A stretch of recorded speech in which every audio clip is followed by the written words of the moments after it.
This episode of the DK Show, sponsored by no one. But if you want to sponsor it, contact us at doug@connectthedotsmovement.org. Hello, Internet podcast and all the ships at sea. DK here. Hope you're having a great, well, today's Thursday, March 3rd. But whenever day you're watching or listening to this, hope you're having a good day there. So this is the beginning of a new part for Connect the Dots Movement. We're starting a little podcast, radio thing. And just wanted to set the stage for what this is going to be. So we have a couple of ideas on what we're going to do with the content of this here program. Namely, we're going to talk a lot about social entrepreneurism and the nonprofit sector and small business. And we're going to do that, of course, in the context of the connection economy, which for those of you who follow Connect the Dots or some of my craziness, you know that I'm a big believer in the connection economy and what that means to our development of our communities. So on this show, we're going to talk a little bit about current political and public policy issues, things that are going on in current events, both on a national level and in certain regions of the country, and drill down to certain cities, of course. Hopefully we'll talk to some other folks in the sector, nonprofit and small business and social enterprise sectors, and get their take on certain things that are happening in and around their communities and with their work. Interview some real go-getters, folks who makes things happen. But for the purposes of today, I want to broaden out even further and talk about our current election primary system and where we're eventually heading to with our election in November of a new president. You know, today is March 3rd, and quite literally just a few minutes ago, we had former Governor Mitt Romney that was just on TV, and he was basically laying out the argument as to why Donald Trump is, well, quite frankly, is something that's going to break the Republican Party. Now, full disclosure, and for those of you who know me, you already know that I'm going to say this.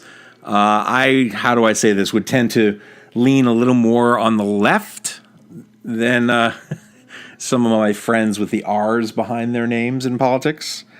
But I'm not a Kool-Aid drinker. I'm not completely in the tank for one particular party or not. My growing up in New Hampshire probably has always made me be very, very aware of being an independent is a good thing. But I tend to lean a little more on the Democratic side than Republican. But in the case, I'm really fascinated by what's going on now and how, quite honestly, the current political state of things is really gumming up the works in terms of our public policy. You know, we've gone through months and months and months of this, and as the former governor of Massachusetts, Mitt Romney, just pointed out, you know, we have some folks that are sort of talking a lot, but in terms of what they can do, it doesn't seem to be full of a lot of meat. We have a lot of talk, but we don't have a lot of action and actionable items. Of course, what we're speaking about is Donald Trump on the Republican side. And this guy, I got to tell you,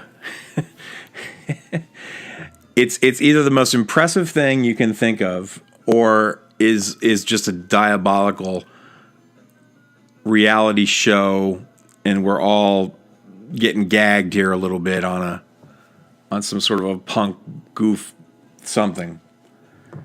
You know, it amazes me, the support for someone like this, and I don't lampoon it. I don't make fun of folks who pick Trump. I think there's actually a rationale behind it. It may not be the best one, but it's one I saw on BuzzFeed, and I forget the columnist's name. Her name was Olivia something or other, but she had an amazing take on it, and I really do believe it's true. We sort of have the middle finger vote happening right now. We have people who are so frustrated with the current political nature of things, which is to say we don't have statesmen and we don't have collaboration and we don't have compromise, that I think people are just absolutely frustrated with anyone who is connected to the current state of politics. And so it is without too much surprise that you can see folks in the electorate looking for someone outside, completely outside, not just the mavericky maverick, not the obscure half-term governor from Alaska coming out of nowhere and being plucked from nothing and brought onto the limelight, but rather someone who has never held political office, never held at all, and simply is saying, hey, I do things in business and get things done, and I can get things done in Washington, and people buying into it. I mean, we have a proven historical record on this where there are these cycles where people just say, I've had enough, and they stand up someone who really doesn't even matter what kind of governing skills they have or what their interest in governance is. They're just someone who is completely, utterly different. It also helps that the guy is a billionaire and can fund his own campaign. And I think that speaks to establishment. There's sort of a win-win-win here for Donald Trump. You know, the more people who line up against him, the more ammunition it gives him to say, see, this is your typical status quo, paint by numbers, establishment politics, and that's what I'm fighting against. So it's going to bolster him and his sycophant folks, the folks that are really behind him 100%. On the other hand, there's the reality and truth of what folks like former Governor Romney and some others here inevitably on the GOP side and more of the establishment will eventually come to, which is at some point you must govern. You're going to have to work with people who you don't like and who don't like you and who have different agendas, and you can't just fire them. You can't just break apart that part of your business and sell it off in pieces and make profit. You can't just replace them. You're going to have to work with them. I found it really fascinating how he very quickly sort of went after the Speaker of the House, and I thought to myself, well, here's a perfect example of someone who I don't think understands the difference between running for office and governing, since the Speaker of the House is the person who runs the agenda for what is happening in the House, including, and most importantly, budgets and spending, which has to start from the House. It doesn't take a PhD in political science to know that you're going to need to have someone at the beginning in the legislative side of the House, legislative side of the three branches, to work with. So not even president yet, and you're already lining the Speaker up against you, who, by the way, is also third in line for the succession. So I'm amazed by what we're doing in our current politics, and I'm giving the example of the Republican Party simply because there's, I don't know, what was there, 8 billion of them? How many people ran for office this year?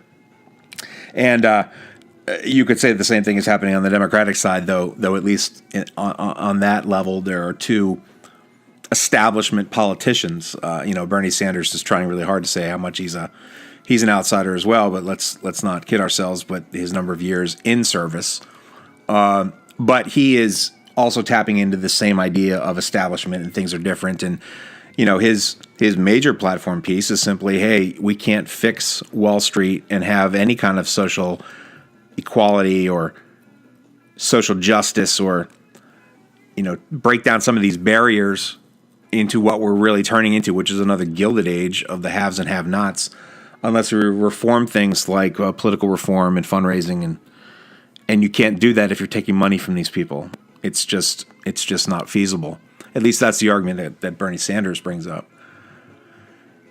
And so that is kind of led us to where we are now, which is amazing for us in the political, without being the political elite and being sort of in the rank and file here. As many of you know, I lived in D.C. for a long time and was in and around this world. And it's very interesting, inside Beltway, outside Beltway. There is a difference in some nuance of some of this discord. But the most amazing thing might be, for me, this idea that there just isn't good answers out there. We kid that a lot of times our elections are picking the lesser of two evils. And in the case of what we're coming to now, I think, especially on the GOP side, I think they're looking and they're saying, I don't know who's voting for this guy, but he keeps winning, but he is not who we are. And it begs the question, who are you talking to? Somebody's voting for Trump. He's not forcing anyone to pick him for nefarious reasons. People are getting up, getting in their cars, getting in line, going in that booth or going to that caucus and saying, yes, I'm here for Donald Trump. So there's something to this. I just wonder if it isn't necessarily the person or it's what Trump represents that's building this momentum. And I think the GOP establishment, the leadership of the GOP, where is the RNC, by the way? Can we look on a milk carton and see if Reince Priebus is around? And if you don't even know what that name is, that speaks volumes to what I'm saying. The Republican National Committee has been very much on the sidelines here, and it's amazing how I'm sure in somewhere in Washington at some bar or up on Capitol Hill somewhere, there are some RNC folks getting together thinking to themselves, what in the world have we created? Because at the end of the day, we got ourselves a little bit of a Frankenstein's monster here. This is exactly what the RNC and the Republican Party itself has been espousing for years, and it has now come to roost in the face and name of Donald Trump. So it is, if nothing else, the most interesting and bizarro political season. There's some really great things happening in some local races and down ticket, but really the air is really absorbed, the oxygen in the air, I should say, is absorbed by this national presidential campaign simply because of the cult of personalities in play. And, it's funny because I'm thinking, well, geez, Doug, how do we even get to this? We're talking about social enterprise and community building and nonprofits. And the truth is that a lot of what's talking about in the presidential election here and a lot of these issues directly affect what's happening in our local communities. I'm calling here and talking to you from the great state of Pennsylvania. And we don't even have a budget for this year yet. So our political rancor has turned into literal gridlock and has really affected communities around the state. And for that has also affected nonprofits, their way to fundraise, their services, their opportunities to find other means to help them and build on their services and their support of their communities. A lot of this stuff has stalled, if not completely stopped. And this, to me, begins and ends with leadership, and I am one who believes that the power and passion of a particular leader is something that can drive social change and economic change, community change. And we're feeling this sense, this gap. I mean, there really is a gap in collaboration more than I think I've seen in my lifetime. And it's very sad because in that gap lie the people who need the most help. They get stuck and lost in the wash. And if I could describe it in a way that maybe is good for listeners here, it's the folks who got caught in Katrina. It's the folks who, through no fault of their own, don't have that political voice that just it can't be heard. And so they get lost. They get lost in the midst of all of this. They get left behind. They're forced to go to positions and places and spaces that just aren't ready for them. And very much like in the Hurricane Katrina catastrophe, where we had folks that had to go to that awful Superdome place of last resort and all of the terribleness that happened surrounding that because of mismanagement for our operations and our approach to that natural disaster, which then was a natural disaster turned into a political disaster, which turned into a community disaster. I sense that dread happening with a lot of our politics now, is that I wonder if we're ever going to be able to turn this around and get ourselves out of it. I am an eternal optimist, and I believe that in my heart of hearts, communities will rise above the malaise that is government at times. I believe that government is super strong and super important. And I do not think that government needs to be torn down for communities to rise up. In fact, a good community will rise when its government sees its role in partnership with others. And so that's why at Connect the Dots Movement, we talk about the 4 pillars being .com, .org, .edu, and .gov. You need all of them to rise and be strong. So, there's a lot here to sort of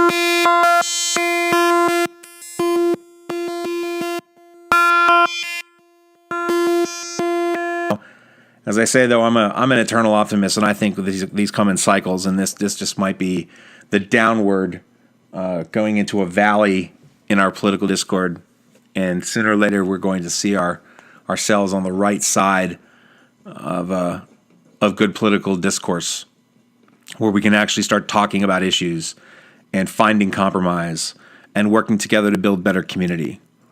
Ironically, I think when that's going to really happen is when businesses and organizations, educational institutions, and governments, local, county, state, federal, when they all recognize that the nonprofit sector and the social enterprise sector is a valid, strong part of that conversation and not extra, not charitable. It is a major component of what we do. So if we can find ways to get those things together, I think we're going to be better off. And you know what? That's going to be the point of this podcast, is to bring these kind of conversations to you and to bring these leaders and those pockets and pillars, bring them to the forefront here so we can start having these conversations in a way that makes a lot of sense.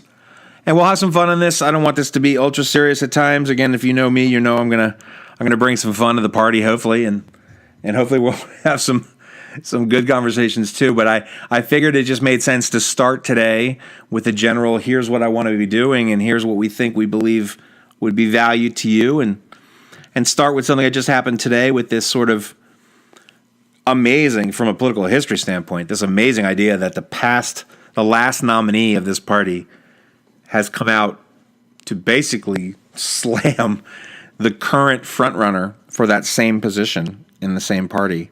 I don't think this has ever been done, and it was it was amazing, calling him a fraud and a phony, and making everyone really think twice about who they have in terms of Donald Trump as a potential voice and face of the party.